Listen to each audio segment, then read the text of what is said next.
e nós vamos dar início à nossa sala. É o mês da reforma e nós estamos chegando aí à nossa última aula desse período, né? Tivemos a primeira aula com o professor Juan, em que ele falou sobre a reforma protestante e o Ministério da Proclamação. A segunda aula com o professor Paulo Vale, que abordou o tema a reforma protestante e a sua influência na administração dos bens, a contribuição de dízimos e ofertas.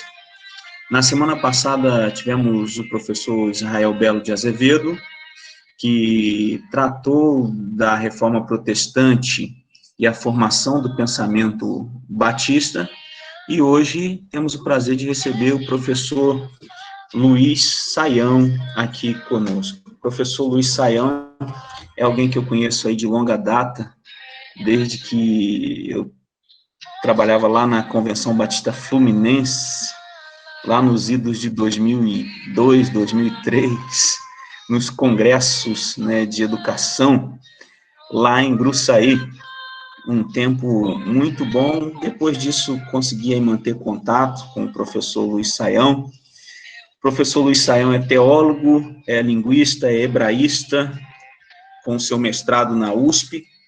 O professor Saião é conferencista internacional, professor de área bíblica no Brasil e no exterior, é tradutor da Bíblia NVI e também a Almeida 21, foi diretor do Seminário Batista do Sul, criador dos programas bíblicos Rádio Transmundial e Rota 66, e o Conversando com Luiz Saião e 180 Graus.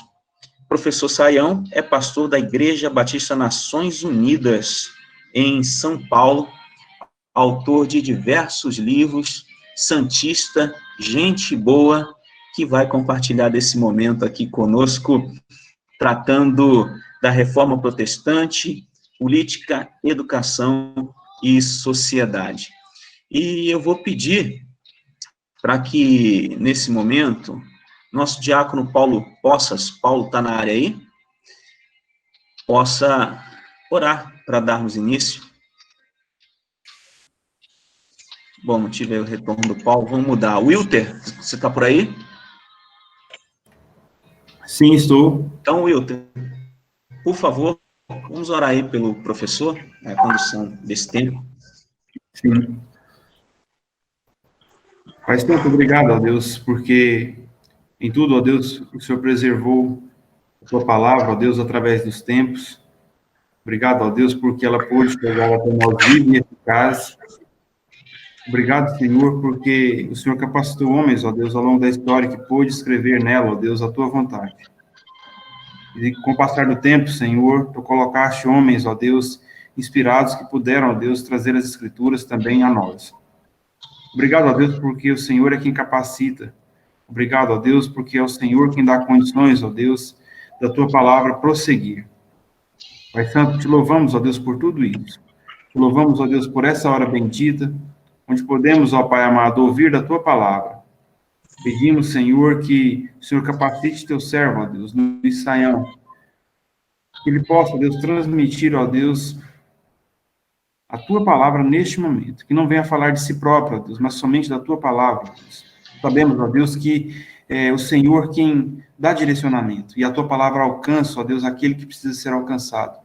Tua palavra diz que ela jamais voltará vazia, que ela possa, ó Deus, nos encher essa noite e trazer glória e honra ao Senhor. Assim rogamos, no nome santo e eterno de Jesus. Amém. Amém. Bênção de Deus.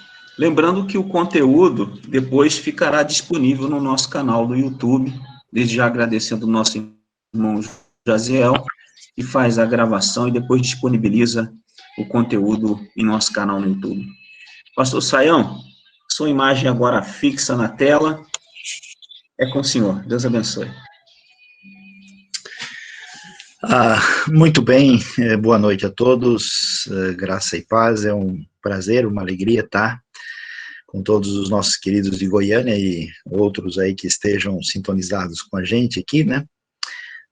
Pensando na reforma protestante, focalizando essa questão de política, sociedade, educação, eu acho que primeiro vale a pena a gente entender um pouco do cenário, né, que vai se desdobrar na época da reforma, né? A gente tem uma construção, digamos assim, de uma Europa que passa por um histórico, né, quando você tem um grande império romano dividido, né, Império Romano do Ocidente, o Império do Oriente. Esse Império Romano do Ocidente, como a gente sabe, acaba sendo se esfacelando depois do ano 476, e nesse cenário do mundo antigo, início da Idade Média, você tem basicamente o quê, né?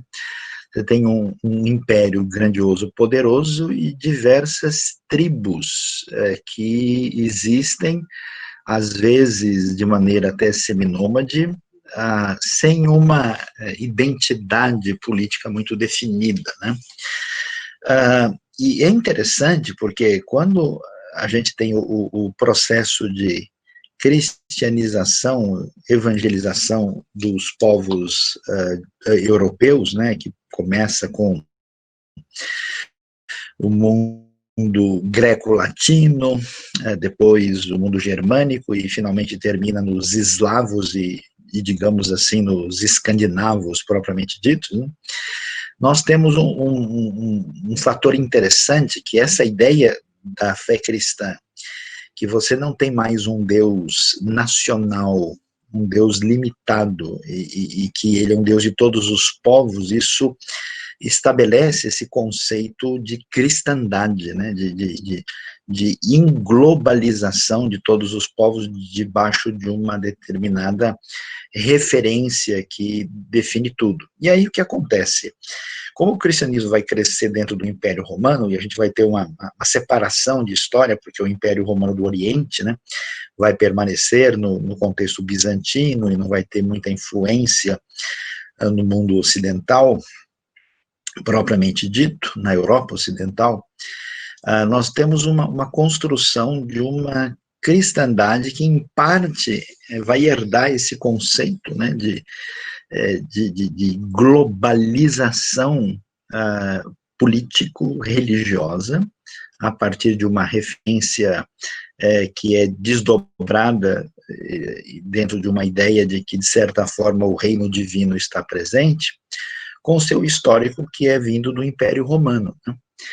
E aí, essa relação de poder se estabelece de tal maneira em que nós vamos ter a formação do Sacro Império Romano Germânico, né, e a gradativa evangelização, assimilação e envolvimento dos outros reinos com um grupo maior ou menor de influência desse império ligado à cristandade da época.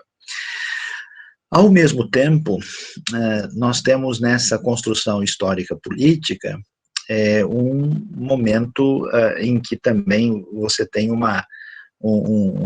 edifício filosófico, né? Você tem uma construção de um jeito aristotélico de pensar, né? Um pensamento escolástico, uma igreja concentrada com poder, uma igreja que passa por muitos problemas no contexto da Idade Média, entre eles um dos principais, ou talvez o principal, são a disputa com os muçulmanos, que garante até uma certa unidade dentro desse ambiente, né? Primeiro com as grandes invasões árabes, né, que a gente tem aí no século VIII, né, e a expansão que permanece em certos ambientes até século X, XI, depois ela começa a recrudescer, mas também depois com a chegada dos turcos, né, que é um outro tipo de expansão islâmica que vem dos Balcãs, domina a região ali, e todo esse cenário, então, constrói um ambiente, uma situação em que você vê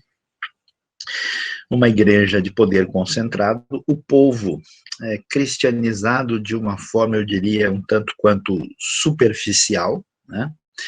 A população, de modo geral, tendo um nível de educação muito mais baixa, e uma concentração de poder e riqueza muito forte dentro do contexto do domínio da igreja, onde o sagrado e o político se fundem nessa igreja medieval. Então nós começamos a ver dois caminhos de tentativa de questionamento dessa realidade, tanto do ponto de vista teológico, político e filosófico, de forma que, como a gente bem sabe, nós temos, a reforma não é um movimento de Martim Lutero, não é um movimento que tem a ver com a teologia simplesmente calvinista e luterana. A reforma é a busca de um respirar de novos ares, porque o contexto do final da Idade Média, digamos assim, estava numa crise tal em que as pessoas estão buscando novos ares para respirar e tentar encaminhar-se para o futuro, né? E o que a gente vai observar? Você tem, por exemplo, o movimento dos valdenses, né, que vem lá do século XII, entra um pouquinho no século XIII, com Pedro Valdo, no norte da Itália, na verdade, na parte noroeste da Itália. A gente tem os Lollardos, né, na Inglaterra, temos figuras como John Wycliffe, temos aí gente que vai estar presente lá, especialmente em Oxford, e também em Cambridge, temos, por exemplo, William Tyndale, né, tentando traduzir a Bíblia, temos Jan Hus, né, na antiga Boêmia, hoje República Tcheca, né, cidade de Praga, até hoje você tem lá monumentos e igreja onde ele pregou. Temos a história de Jerônimo, em português Jerônimo Savonarola, né, de Florença. Então você vê que em todo lugar existe uma busca de um redirecionamento da vida de modo geral. Essa questão está tão clara que não só a reforma é um movimento que vai buscar um reencaminhamento da vida. Você vai ter, ao mesmo tempo, por exemplo, um novo direcionamento na história da filosofia, né?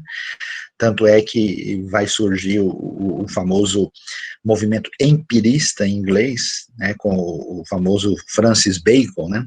Alguns acham que ele era o Chico Toicinho para os mais íntimos e amigos, né, com esse nome de Francis Bacon, então dá para entender, com a visão empirista, e também o famoso René Descartes, que dá início ao pensamento racionalista, né, mostrando uma tentativa de afastar da preocupação excessivamente metafísica da Idade Média.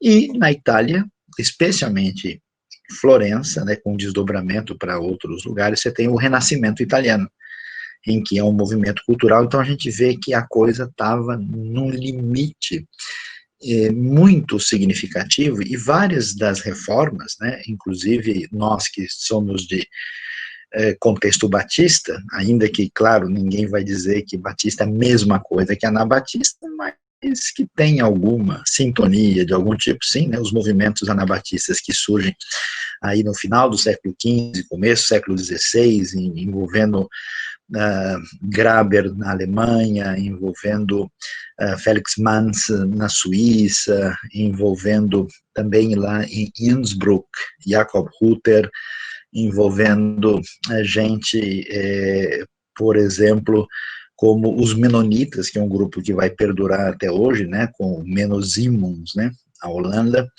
e outros, né, alguns movimentos mileristas, por exemplo, que não foram lá tão bem sucedidos. Então, essa tentativa sempre acabou sendo esmagada, né? E o que a gente vai ver?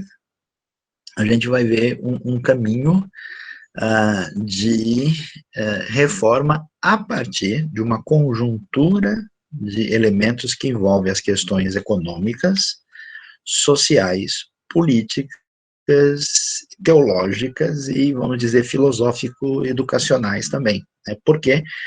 Porque com a fome, né, da centralidade do poderio vaticano, a maneira como as coisas estavam perdendo o controle, né, as cobranças, as indulgências, os descaminhos, isso gera todo um processo facilitador na direção da reforma, até porque lugares mais distanciados do Vaticano acabaram aí tendo, vamos dizer, um impacto maior em outra direção. E aqui vale a pena a gente entender que é interessante observar que o Império Romano, propriamente mais antigo, ele se concentrava no sul da Europa, né? Ainda que eles tenham subido até a Inglaterra, tenham dominado a Gália, tal, não tenham conseguido entrar tanto na Germânia, a cultura predominante, mesmo que de certa forma marcou, né, esse jeito que tem muito a ver com o que o catolicismo tradicional vai deixar, inclusive de marcas na história, especialmente em lugares como Portugal e Espanha, que tem um catolicismo muito mais ferrenho, apologético, por causa da presença islâmica durante tantos séculos, né? A gente vai ver que, na prática, você vai ver que o catolicismo vai conseguir ter força, especialmente na latinidade, assim como o mundo ortodoxo vai predominar no mundo eslavo. E exatamente no mundo germânico, no centro-norte da Europa, é que você vai ver um sucesso mais significativo da reforma. E isso tem várias razões. Primeiro, porque esses estados, assim, digamos assim, estão em formação, né, estão se organizando, eles não têm uma identidade histórica tão estabelecida e definida. Segundo, que eles têm uma certa independência, toda essa tradição greco-latina mais enraizada, porque o pessoal tem um outro histórico, uma outra referência cultural. E terceiro, até pela própria história deles, no seu paganismo, havia já um jeito de organizar a vida que não estava tão em sintonia com esse ambiente da latinidade, né?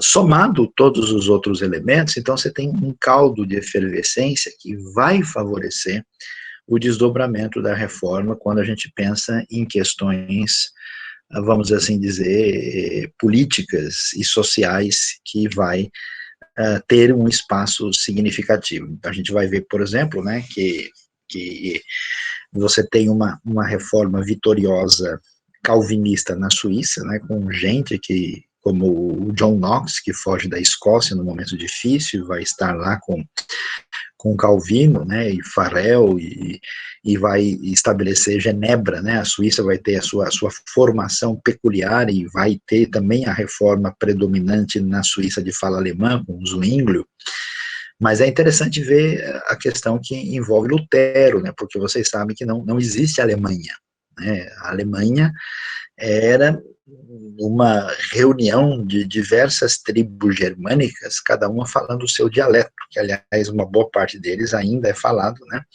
Então, você tem uma mistura lá de alamanos, mistura de prussianos, pomeranos, bávaros, suevos, gente de perfil diferente uns dos outros, e isso se desdobrou na formação de um sistema feudalista com seus príncipes, né, com as coisas sem uma determinada união. Então, nesse ambiente, digamos, até em busca de uma certa referência de identidade, favoreceu muito o caminho que a reforma vai tomar. E a gente vai perceber, por exemplo, que Lutero, além da coragem dele, além da capacidade que ele tinha, um professor de Bíblia que começa a ler Gálatas, começa a ler Romanos, começa a perceber que tem alguma coisa diferente da teologia medieval em relação àquilo que ele está lendo, né? Ele então vai ter essa coragem de confrontar o clero católico, vai ter a coragem de confrontar o Carlos V, né, a famosa Dieta de Worms, lá em 1521, que o Carlos V não é só o grande, né, monarca aí do Império, Sacro Império Romano Germânico, mas também é o homem que é o rei de Espanha, né, que tem tanto território à sua disposição, é simplesmente o homem mais poderoso do mundo, né, e o Lutero, diante dele, é instado a voltar atrás e abandonar suas convicções, e ele vai responder, hier stehe ich kann nicht andermals, né, aqui eu permaneço e eu não tenho alternativa, não tem como voltar atrás, a não ser que me prove pelas escrituras, né, mas ele vai ter, né, aí o apoio o famoso Frederico Sábio vai ficar escondido lá no castelo de Wartburg, vai traduzir o Novo Testamento e vai ter todo um contexto político especial que vai preservar. Então, nós não podemos deixar de perceber todo esse cenário em que o ambiente político, a insatisfação com o controle de Roma, as questões que estão presentes no cenário, elas favoreceram o sucesso da reforma. Outro fator que tem muito a ver, que a gente talvez não perceba, né, é claro que a necessidade de uma reavaliação teológica, a doutrina como construída pelo catolicismo medieval, ela de fato era um peso, ela era um problema, ela não dispunha de elementos que o ensino cristão primitivo apresentava, e isso foi realmente algo problemático, né, para a caminhada das nações católicas nesse cenário.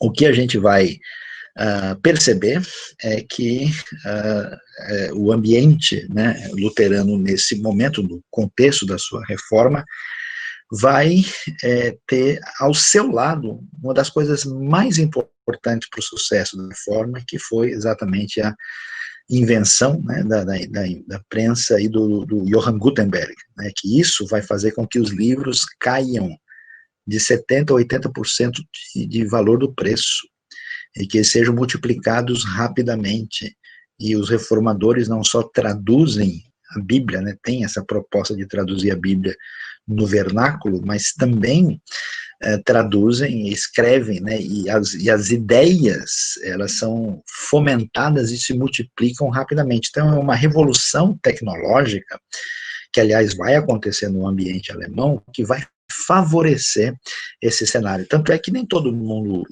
sabe disso, né, mas, assim, a construção do alemão como língua moderna é derivado da Bíblia de Lutero, né, a chamada Luthers Übersetzung, é exatamente a base daquilo que vai ser chamado de Hochdeutsch depois, né.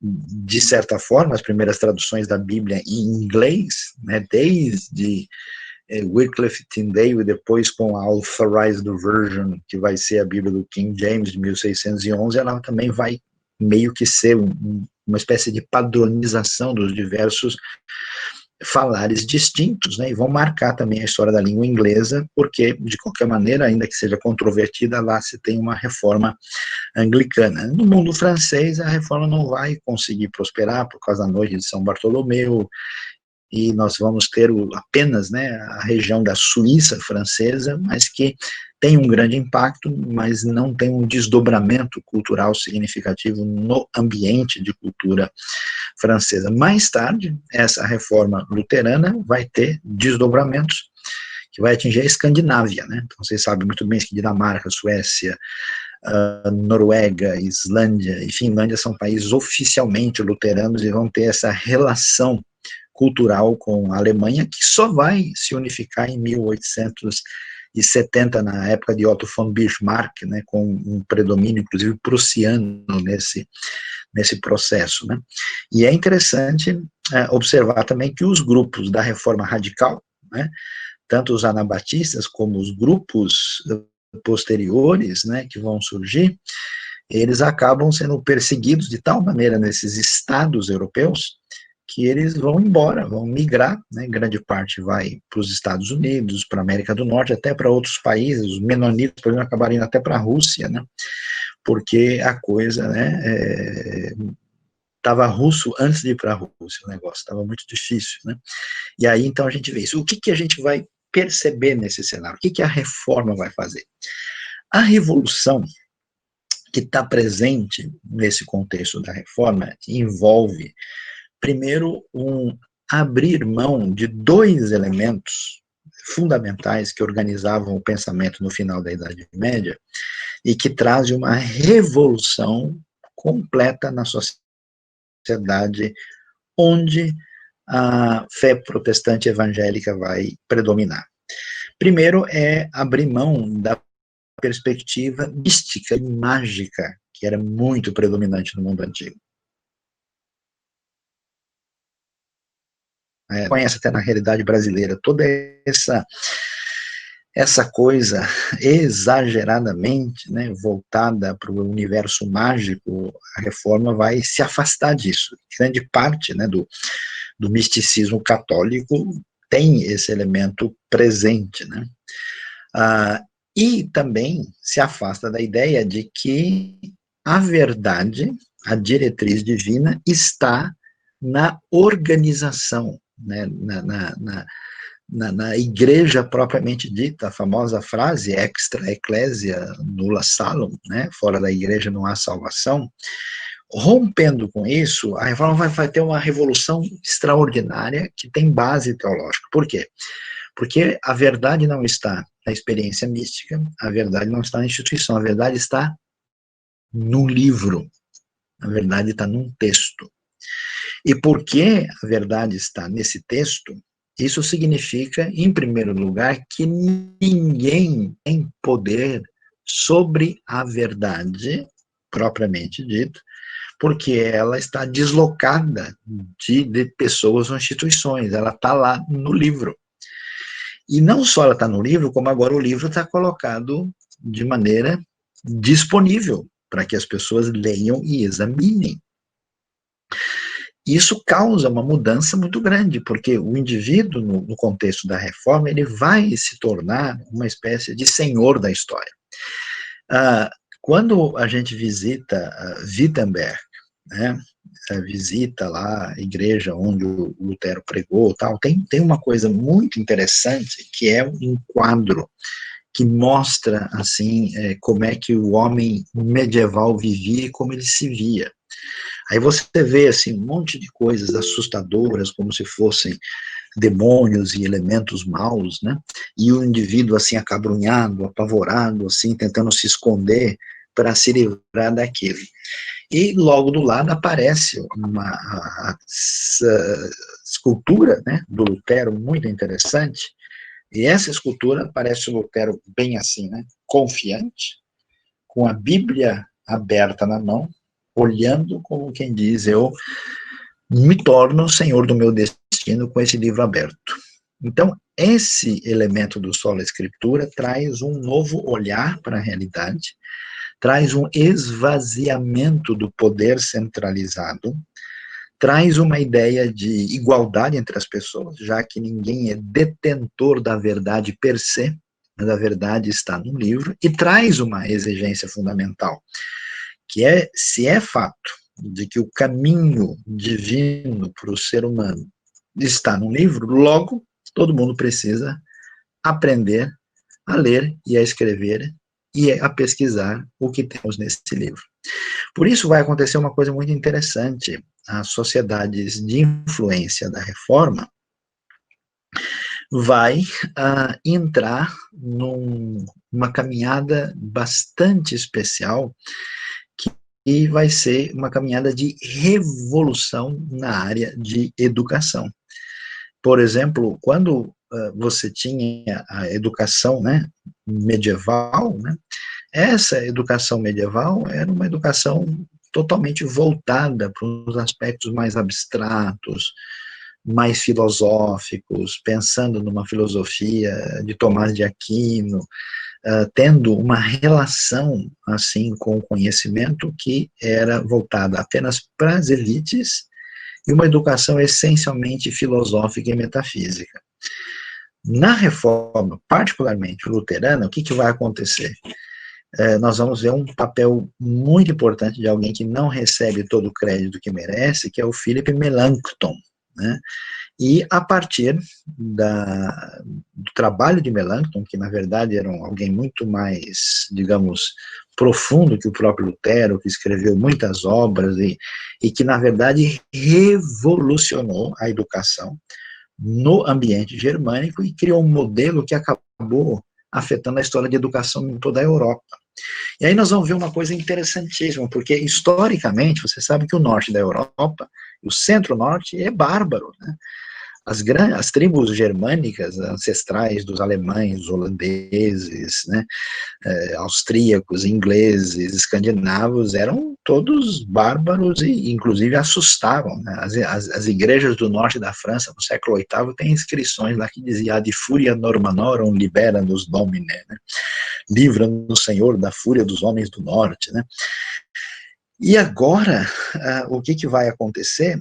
Esse sul, que é o centro da cultura, que tem toda a herança grega clássica, que tem a herança do Império Romano, que tem todo um histórico, vai começar a entrar num processo de obscurantismo maior, de fragilização, inclusive política, e o centro-norte da Europa vai cada vez mais se desenvolver. Nós temos histórias tristes aí, Guerra dos 30 Anos, que termina, né, entre protestantes e católicos em 1648, com a Paz de Westfália.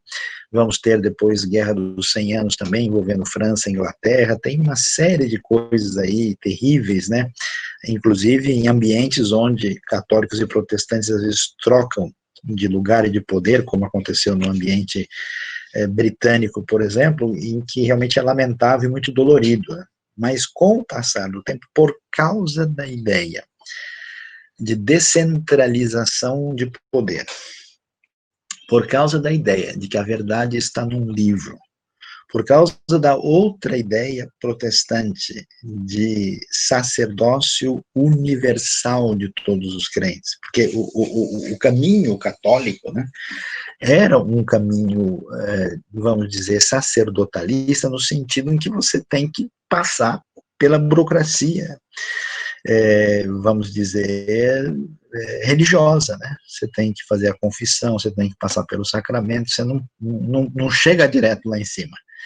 E no ambiente protestante isso é totalmente modificado. Não, você tem acesso direto a Deus, só há um mediador, que é Jesus Cristo.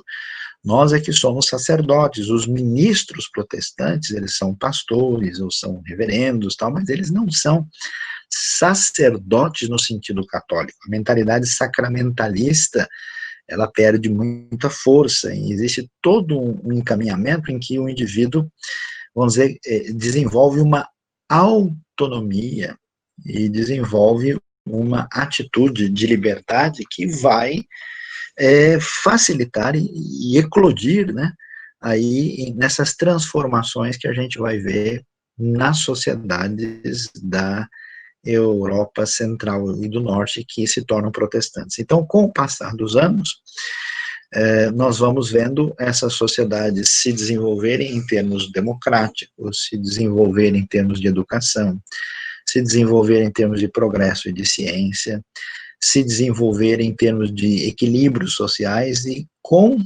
né, a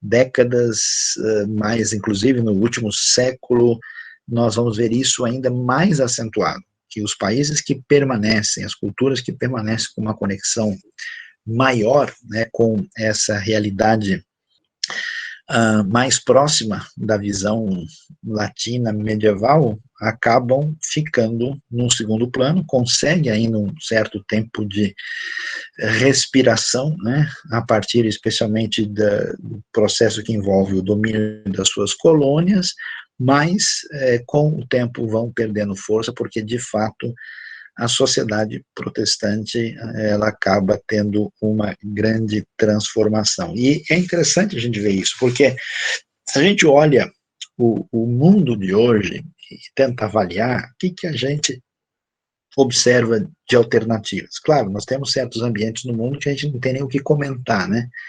Ou que vivem debaixo de uma espécie de regime de um determinado rei único, numa sociedade ainda, digamos, talvez vivendo mais de maneira tribal do que qualquer outra coisa, né? Esses dias eu estava na África do Sul, né? Estava conversando com as pessoas lá sobre o que acontece na antiga Suazilândia, que hoje é Eswatini, né? Fala, não, lá o rei tem não sei quantas esposas, né? E a coisa funciona assim. Então você ouve a história e fala, não é possível, ainda existe uma coisa assim, país que nem o Butão, né, ou mesmo alguns outros lugares, assim, no contexto asiático, vivem numa realidade muito fora de qualquer previsibilidade que a gente pode imaginar. Mas, de modo geral, você tem o quê?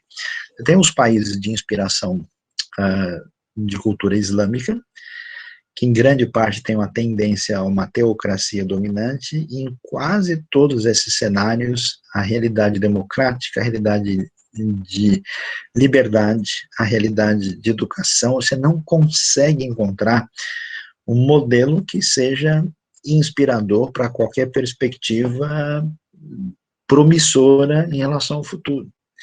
Quando a gente olha a experiência dos países que fecharam com uma postura secular de um Estado dominador completo, que aconteceu na experiência, por exemplo, comunista, né, do ambiente soviético, nos países do leste europeu, né, que eu visitei várias vezes e vi isso bem de perto, ou mesmo com a experiência de Cuba, ou da China, que eu também visitei várias vezes, e ainda mais pesado ainda o negócio na Coreia do Norte, você não consegue achar nenhum ambiente aí favorável, promissor, apesar de muita gente achar que isso seja possível. A tendência é ter um ambiente que realmente fragiliza uma possível melhoria real de educação, uma estabilidade política e uma sociedade desejável.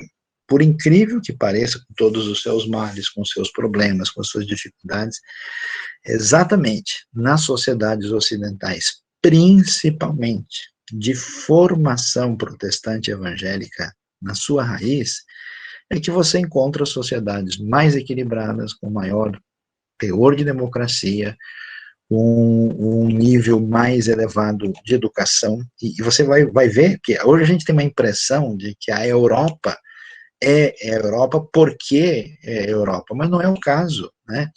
Esses ambientes europeus que, em alguns aspectos, se tornaram desejáveis aos olhos do mundo, mesmo tanta coisa positiva que acontece no ambiente da América do Norte, que é a extensão da Europa, na verdade, há 2, 3, 4 séculos atrás, não eram assim. Há 500 anos atrás, boa parte dos escandinavos ainda eram pagãos, ainda estavam tentando fazer oferenda para Odin, né?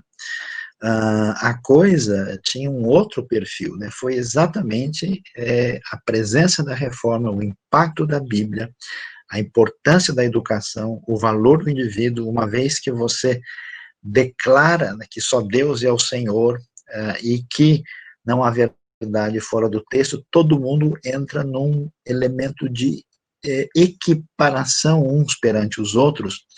Isso trouxe um progresso, um desenvolvimento significativo. Agora, nós temos também os desdobramentos e os desafios que esse ambiente nos trouxe, né? A gente tem crítica, né?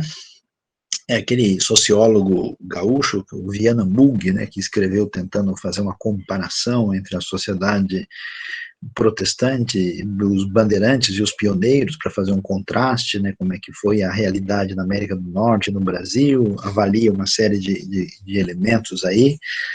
A gente vai ver, de fato, um destoar, né, do que significa a Europa mais protestante e a Europa de perfil latino e predominantemente católico, mas as sociedades protestantes também se tornaram bastante desafiadoras na sua caminhada. Primeiro que, com essa estabilidade, progresso e enriquecimento, essas sociedades foram as que mais se abriram para um ambiente cada vez mais secular.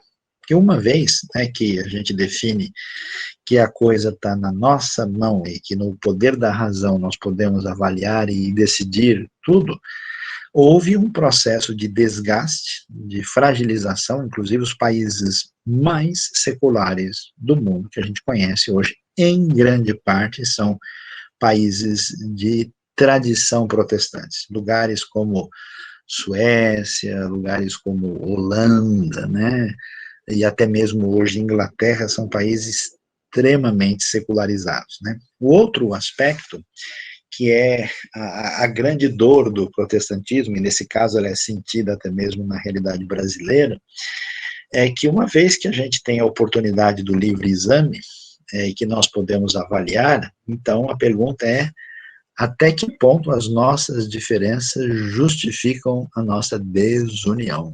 E aí, vocês estão aqui, podemos falar que estamos em casa, né? Onde há dois batistas reunidos, há pelo menos 7 opiniões diferentes, né? E se um deles for advogado, tem 10 opiniões diferentes. Então, o divisionismo é a nossa dor, né? Então, existe mais igreja do que crente hoje. Tem mais denominação do que gente em sintonia com o texto bíblico. Então, esse processo, né, se torna um problema. Isso tem sido tão grave no nosso contexto, né, que interfere na sociedade, né, que tem até gente hoje de tradição protestante nos países, né, que estão dizendo, não, eu vou virar católico porque eu não aguento mais toda essa confusão, vou voltar, né. Teve um cara que escreveu um livro chamado Rome, Sweet Home, né? Ou seja, Roma, né? Meu doce lar, né? Querendo se afastar desse divisionismo acentuado, né?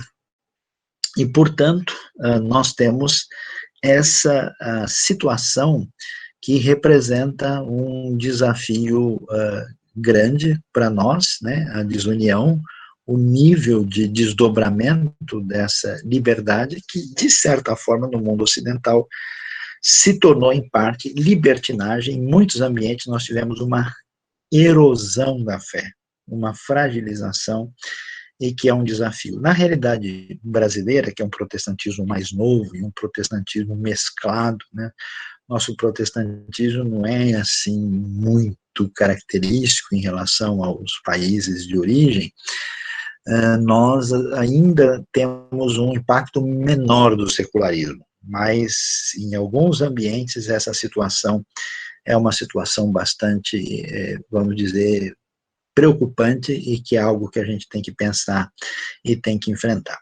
Mas não resta dúvida que, apesar, né, dos desacertos, dos problemas, dos conflitos que a gente vê na história da Europa, eu diria que há uma certa mancha que a Europa sempre teve envolvida em muitos conflitos, porque é um espaço pequeno com muitas tradições étnicas e culturais distintas, e vocês sabem, só no século XX, 2 guerras mundiais, e isso muitas vezes maculado com a presença da religião institucionalizada, até porque a gente sabe que, por exemplo, o nazismo teve apoio eclesiástico formal, né? Em campos de concentração a gente teve padres e pastores participando muitas vezes. Nós tivemos uma reforma muito estranha no contexto anglicano, né, com desdobramentos problemáticos, e isso facilitou, né, uma espécie de decepção, uma fragilização e um afastamento da fé. Mas eu queria reforçar que a gente deve não só lembrar como comemorar a reforma, porque ela representa uma virada de página muito importante do ponto de vista teológico, como também do ponto de vista espiritual e do ponto de vista sociopolítico, cultural, na construção de uma sociedade melhor, mais equilibrada, mais democrática, mais desenvolvida e mais voltada para a educação no ambiente europeu. E se existe um movimento que, de fato, né, realmente ajudou a construir a Europa no sentido positivo que ela teve, inclusive desfrutando da liberdade, da democracia, de outros elementos, com certeza foi a Reforma Protestante. Agora, vale a pena, né? Eu vou encerrar em alguns minutos para abrir um espaço para o pessoal fazer perguntas. Tudo bem, Anderson? Para a gente poder interagir aqui, né? É muito importante a gente tratar a reforma da maneira sóbria, né? Em que sentido?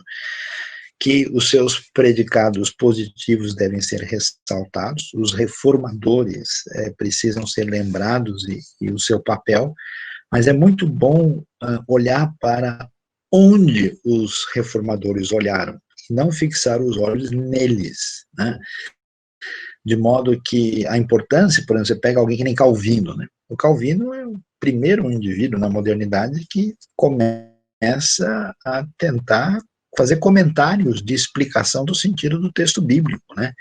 Ele meio que inaugura uma era exegética moderna que não existia antes, né?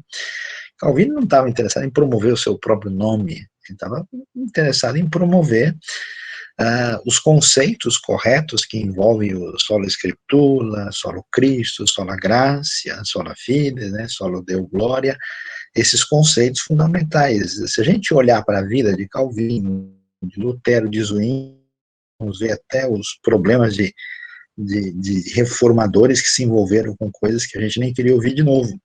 Então, o foco é, de fato, prestar atenção naquilo que fez diferença, porque não é que eles criaram o movimento, não é que eles fizeram, surgiu um ambiente de busca. Eles foram protagonistas nas respostas dessa busca, e eles redescobriram o tesouro que estava lá atrás, que acabou sendo deixado em segundo plano pela tradição da cristandade no ambiente medieval e a redescoberta da Bíblia, da palavra, de uma espiritualidade fundamentada naquilo que, de fato, definiu o cristianismo primitivo, foi, de fato, o elemento propulsor principal, mais importante, significativo da reforma.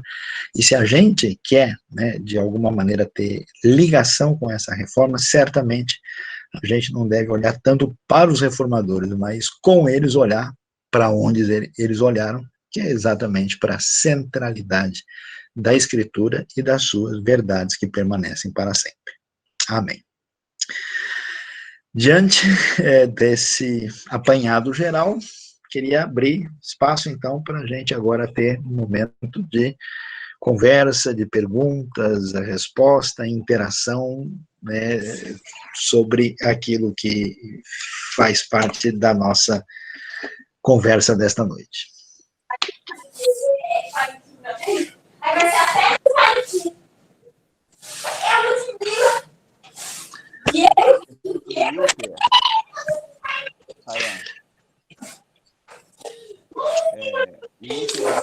Pergunta diante do atual... Anderson, tem uma pergunta no chat.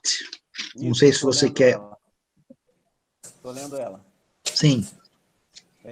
O Wilter Porto pergunta se, diante do atual cenário, o senhor acredita que seja necessário uma nova reforma? Opa! Olha, é difícil dizer isso. A própria ideia da reforma, né, que essa igreja reformada, ela deveria ser o que a gente chama de sempre reformanda, né? A proposta da reforma é que sempre, né, até pela experiência histórica de que no contexto medieval, cada vez mais a igreja se afastou da Bíblia e da referência da igreja primitiva, né? A própria ideia dos reformadores é em que medida a gente deixa o que tem e em que medida a gente arranca tudo e começa de novo, né? Os anabatistas e batistas falaram, pessoal, estragou tudo, tem que jogar tudo fora e começar do zero, né? Por isso que deu ruim para eles, tiveram que fugir, né? Então, eu diria que sim, a igreja no cenário atual precisa de uma nova reforma, mas essa nova reforma é a velha reforma, né? É uma volta, porque quando a gente fala hoje em nova reforma, as pessoas estão falando isso de uma maneira tão genérica que a gente não sabe do que elas estão falando, né? Qualquer mudança que a pessoa, o sujeito quer usar boné verde, fala, não, porque a igreja precisa de uma reforma, né? Os bonés antigos não são legais, então ela precisa, eu diria, nessa nova reforma, de um retorno às raízes, e às raízes bíblicas que, de fato, a sustentam, porque, senão, nós não estamos, de fato, no caminho da reforma. Fabrício quer fazer uma pergunta.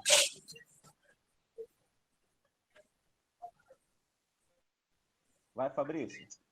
Opa. Primeiramente, falar boa noite para o pastor. Foi boa noite. Muito boa aula. Amém.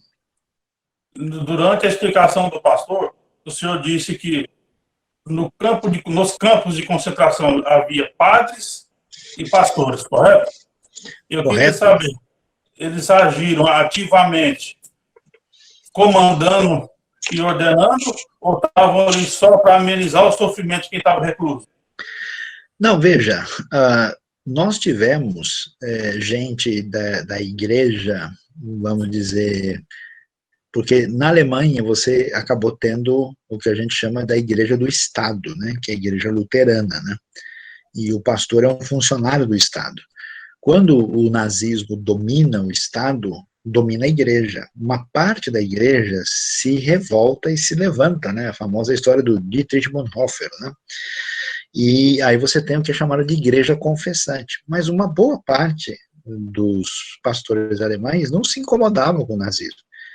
E se o cara era transferido para um campo de concentração, que na cabeça dele era um lugar, um reformatório de pessoas incorrigíveis que eram apresentadas como criminosas, ele estava lá, e se ele fosse convencido que a situação dessas pessoas exigia que elas morressem, em alguns casos eles se envolveram, sim, diretamente, porque foi trabalhado todo um nacionalismo, um orgulho germânico, uma pretensa ideia de superioridade e até de inferioridade dos judeus. Então, infelizmente, nós tivemos, sim, isso é uma coisa que precisa ser dita, né, não só no ambiente católico, mas também no ambiente luterano e outros ambientes religiosos da cristandade, o que a gente chama de um antissemitismo latente, quer dizer, um ódio aos judeus por definição, de modo que isso, infelizmente, favoreceu, em alguns casos,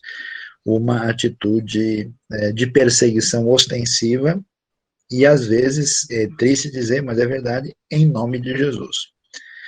E não quer dizer que essas pessoas fossem crentes de verdade, nem que elas, né, seguissem os princípios bíblicos. Quer dizer que eles eram, pelo menos, o que a gente pode chamar de protestantes nominais. Porque nessa altura a igreja protestante europeia e alemã já estava muito prejudicada por uma teologia muito liberal, por uma série de elementos que haviam, vamos dizer, solapado uma fé mais saudável e equilibrada.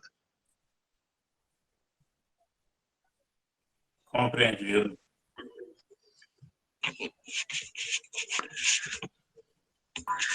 Vamos ver, Na pessoal. verdade, eram cristãos pela metade, né?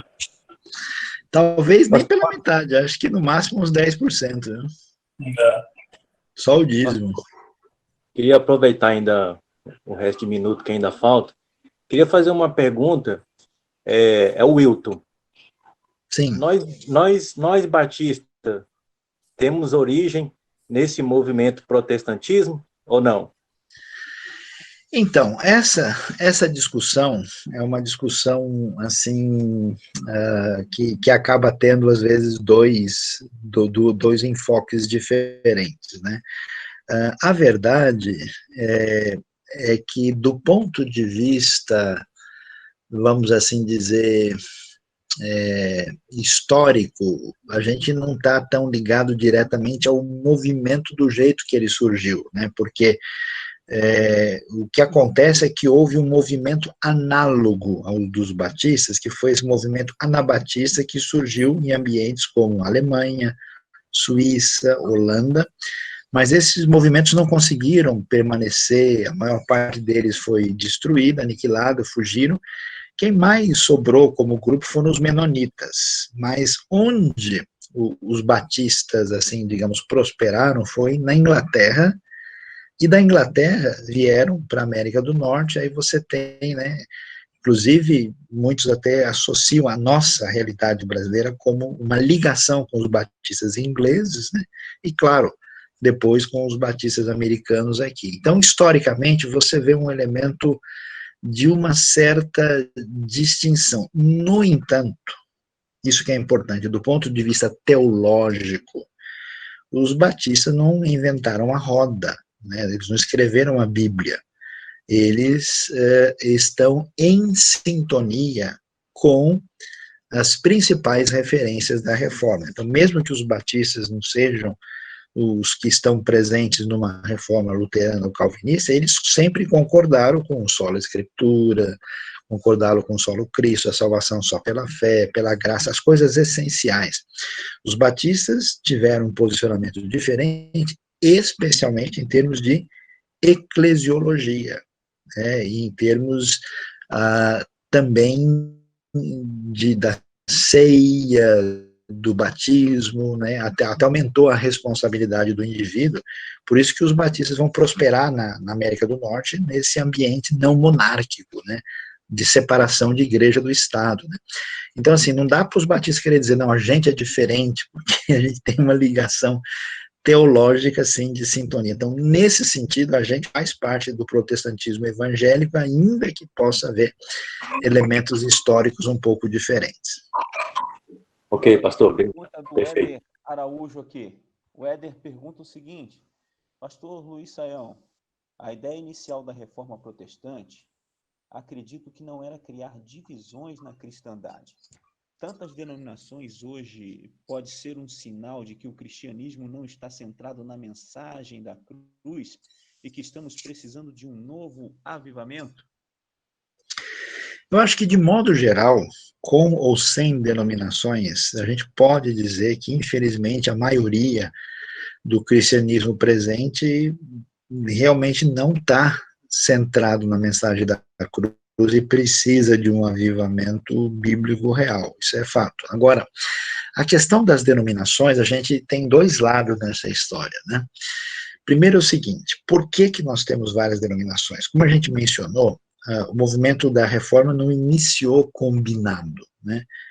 Foram situações diferentes que surgiram em lugares diferentes. Estava surgindo um grupo na Inglaterra, um outro grupo na Suíça, outro grupo na França, outro grupo até na Polônia, até na Espanha, só que não vingou, do Cisneiros, né? Na Alemanha. E aí, esse pessoal caminhou na direção da reforma de maneira um pouco diferente. Depois eles se encontraram e tentaram conversar, mas havia uma série de desafios, de diferença, então não há, atenção, não há tanto problema em você ter denominações diferentes com perfis diferentes, até porque a sociedade ela é variada e diversificada. O problema nosso não é exatamente a falta de uniformidade. Inclusive, eu vou dizer bem a verdade para vocês: o que uma igreja, Assembleia de Deus faz, uma igreja presbiteriana não faz. O que uma igreja batista faz num certo ambiente, uma igreja quadrangular não vai fazer. Então, é importante até que as igrejas tenham perfis diferentes, tenham ênfases distintas, que elas tenham, né, uma maneira de atingir os diversos grupos num determinado contexto social. O problema não é a falta de uniformidade, é a falta de unidade. Aí é que está o problema. É quando as nossas diferenças são mais importantes do que aquilo que nos une. Quando essa comunidade não consegue ter... Imagina o que seriam as igrejas evangélicas verdadeiras todas num plano de evangelização de todo o Brasil, num esforço conjunto. Nós vamos colocar uma Bíblia em cada casa desse país, em nome de todas as igrejas. Então, quer dizer, essa falta de unidade, né, esse contexto, isso realmente é um problema, e aí nós temos um problema mais grave à medida que o denominacionalismo é tão acentuado, que aí você tem, né, diversos tipos de batista, diversos tipos de pentecostal, diversos tipos de presbiteriano, diversos tipos de metodista, diversos tipos de tudo, né? Mas aí realmente a gente perde o caminho, porque é um divisionismo acentuadíssimo, né? Mas pode haver diversidade sem exigência de uniformidade, mas devemos celebrar a nossa a unidade em Cristo e trabalharmos juntos para o crescimento do reino de Deus. Ok, mais alguma pergunta? Mais alguma pergunta?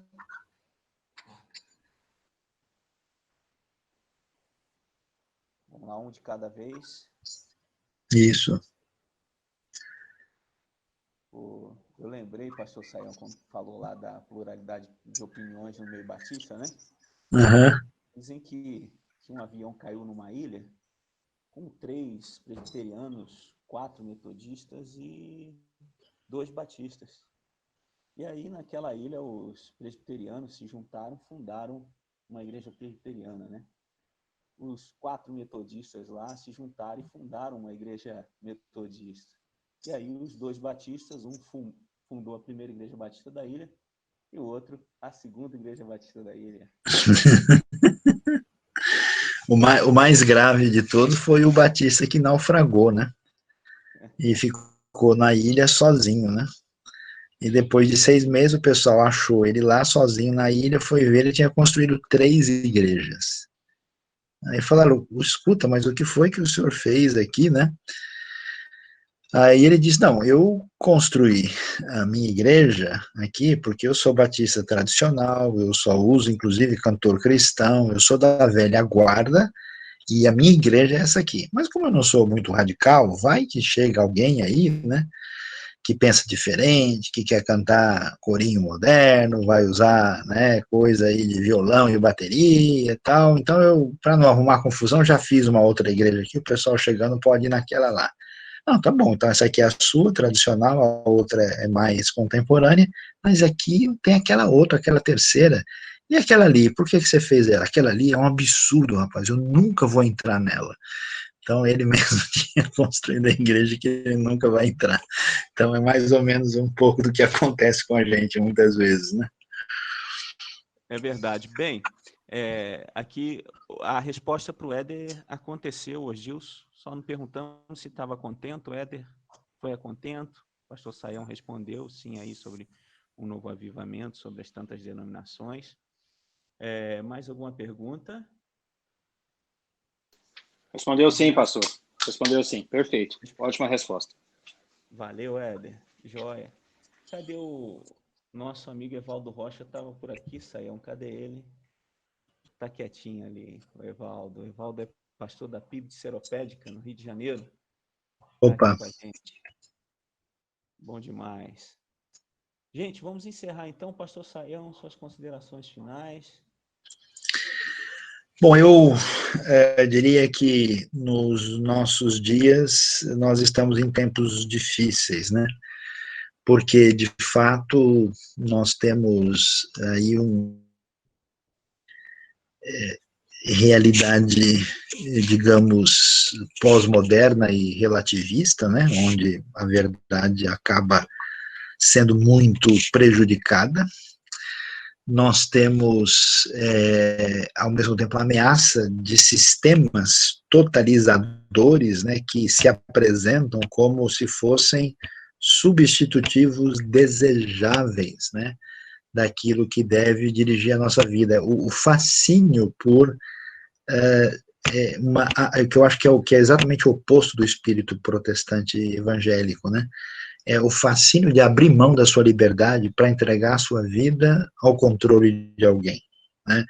Então, é sim uma tendência meio que messiânica de alguém que vai resolver todos os meus problemas na vida e que é um negócio complicado.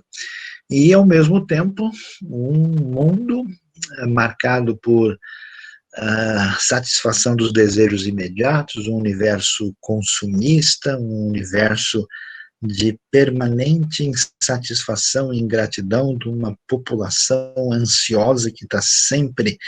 E, de fato, a gente precisa, com urgência, voltar nossa vida, nosso coração, nossa reflexão para não só a bendita pessoa de Cristo Jesus, nosso Senhor, mas para um estudo aprofundado, assim mesmo comendo a palavra de Deus na sua completude, que certamente é o fundamento, né, da realidade que atinge a nossa vida de maneira fundamental. A Bíblia, isso que é uma das coisas muito importantes que a Reforma vai descobrir, ela não acredita que a gente precisa derrubar o imperador romano. Ela não chama as pessoas a dizer, olha, pessoal, se a gente trocar de sistema, a gente vai viver feliz para sempre. A Bíblia nem diz que a gente deve amar as pessoas do mundo, ela diz que a gente deve amar ao próximo. Ela trabalha com a ideia de uma transformação, de uma mudança interna por dentro. a partir dos princípios poderosos do reino de Deus. Então, nesse sentido, eu queria realmente convidar vocês a ampliar o seu compromisso, né, de envolvimento com a palavra de Deus numa espiritualidade fundamentada e que a gente descobre que a reforma que muda o mundo, ela começa dentro da nossa vida, do nosso coração, da nossa caminhada cotidiana. Que Deus nos abençoe dessa maneira. Amém. Pastor, tinha uma pergunta aqui que eu acabei pulando, umazinha só, que é da Laise, é Laise mesmo, né? Ela pergunta se um novo modelo de igreja que prega o relacionamento como sendo um modelo de Atos, acredita ser um padrão bíblico? Veja, são coisas assim um pouquinho diferentes, né? O aspecto relacional, ele é importante. A Bíblia diz que você tem a Deus sobre todas as coisas e o próximo como a si mesmo. Aquele que não ama o seu irmão que viu, não pode amar a Deus que não viu, né? Então, uma igreja que é uma igreja bíblica, ela deve, sim, valorizar a importância da comunhão. E você ter, aí o nome que você quer dar é por sua conta, você vai chamar isso de grupos, vai chamar de pequeno grupo, de célula, eu não sei que nome vai querer, de reuniões familiares, seja o que for, né? Essa relação de comunhão, ela é importante. Agora, veja bem, isso não se substitui o conhecimento das escrituras, não é a mesma coisa que estudar, né? Então, por exemplo, o que fica complicado é quando uma igreja diz, não, a gente não tem mais escola dominical, a gente tem só reunião nos grupos, né? E a reunião é focada exclusivamente no aspecto relacional. Nesse sentido, você vai ter uma defasagem no conhecimento, no crescimento. Então, uma igreja bíblica, as pregações devem ser fundamentadas, devem ser bíblicas, devem ser, de fato, pregações que ensinam a palavra, e a igreja tem que ter algum mecanismo, algum caminho de estudo onde as pessoas possam crescer no conhecimento da palavra de Deus. Uma coisa não exclui a outra, elas são as duas importantes e necessárias. Valeu, pastor Saião. Estamos encerrando, então. Muito obrigado aí pela participação do senhor, encerrando aí de forma abençoadora essa nossa programação no mês da reforma. Muito obrigado. Nada. Deus abençoe, então. Boa noite. Gente. Valeu a participação de todos. Muito obrigado. A Igreja Batista do Bairro Goiá agradece a cada um de vocês aí pela participação. Boa noite. Boa noite, pessoal. Um abraço. Deus abençoe.